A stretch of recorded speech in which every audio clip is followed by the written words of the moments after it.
ডনরো doctrine কি? এটি মার্কিন যুক্তরাষ্ট্রের সাবেক ও বর্তমান প্রেসিডেন্ট ডোনাল্ড ট্রাম্পের একটি নবঘোষিত পররাষ্ট্রনীতি। এটি মূলত ১৮২৩ সালের ঐতিহাসিক মনরো ডক্ট্রিনের একটি আধুনিক এবং আক্রমণাত্মক সংস্করণ। ডোনাল্ড ট্রাম্পের নাম এবং মনরো ডক্ট্রিনকে মিলিয়ে সংবাদ মাধ্যম ও বিশ্লেষকরা একে ডনরো ডক্ট্রিন হিসেবেই অভিহিত করছেন। প্রেক্ষাপট ও মূল লক্ষ্য: ১. ভেনেজুয়েলা অভিযান। ২০২৬ সালের শুরুতে মার্কিন বিশেষ বাহিনী ভেনেজুয়েলায় অভিযান চালিয়ে সেদেশের প্রেসিডেন্ট নিকোলাস মাদুরোকে গ্রেফতার করার পর এই নীতিটি সামনে আসে। ট্রাম্প এই পদক্ষেপকে মনরো ডক্ট্রিনের প্রতিফলন হিসেবে দাবি করেন। ২. আমেরিকান আধিপত্য।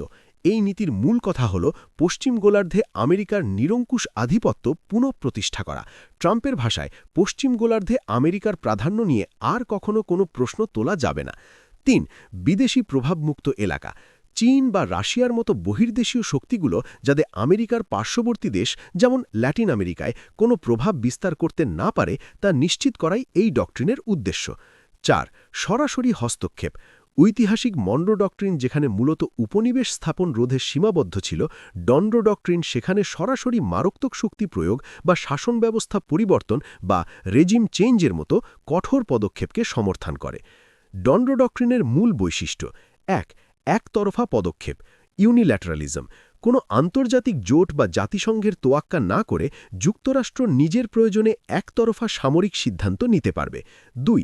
নিরাপত্তা ও স্বার্থ, মাদক চোরাকালান বন্ধ করা, অবৈধ অভিবাসন রোধ এবং তেল বা খনিজ সম্পদের মতো বাণিজ্যিক স্বার্থ রক্ষায় এই নীতি ব্যবহৃত হচ্ছে। ৩. সার্বভৌমত্ব বনাম শক্তি।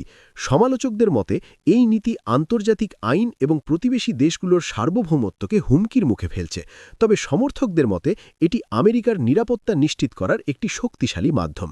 সংক্ষেপে, ডনরো ডক্ট্রিন হল আমেরিকার প্রতিবেশী রাষ্ট্রগুলোতে ট্রাম্প প্রশাসনের সামরিক ও রাজনৈতিক আধিপত্য বজায় রাখার একটি নতুন কৌশল।